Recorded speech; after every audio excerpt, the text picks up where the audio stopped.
Şakirələr bir nə qədidir, onu soraqlamalıydım mən. Kitap kimi meyxananı özüm var ağlamalıydım mən. Bayaq bir də Emin dedi, borcum idi saxlamalıydım mən. Saxlamasam eybi olan şəhidi Emin qardaşım. Şəhid anası göz yaşını ürəklə ancaq atır orada.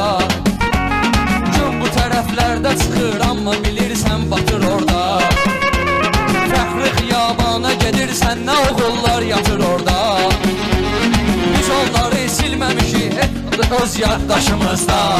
Dostlar meydanda elə kömək biraz insafım olsun. Çox belə çırpınma ginan ürək biraz insafım olsun.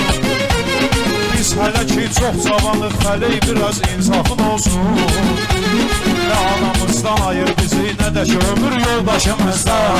Meyxanada söz kimi aləmlərə düşdük cavan ikən. Sara həm kədərə, qəmlərə düşdük cavan ikən. Gör nə qədər dərdə, problemlərə düşdük cavan ikən. Biz ağlasaq bir də Xəzər dənizi çıxar göz yaşımızdan.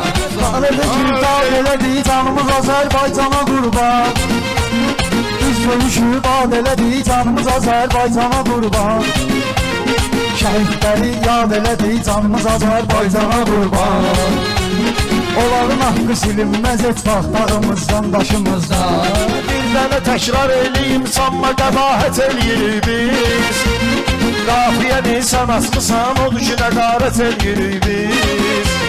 Sənətdə heç nə etmirik, haqqa ibadət eləyirik biz.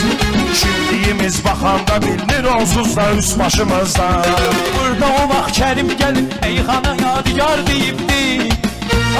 Gözümlə görmüşəm baba, bu kənddə ahuzar deyibdi. Bu kənddə aydın danışıb nəşat deyib, vüqar deyibdi.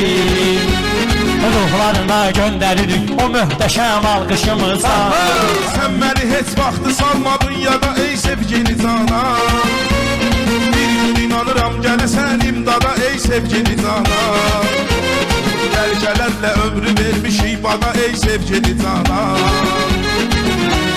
Biz gərək ibrət götürək bu bəlkəmizdən, kaşımızdan. Nə qədər günahlar etmişik, əhvi qələmlə silə Allah. Bir dənə yetim bəndəsini tək bıraxmayıb hələ Allah. Üzü qarayıq, günahkarıq, nə ola bizi əhv elə Allah. Xeyli günahlar etmişik nəfsimizdən, öz xoşumuzdan.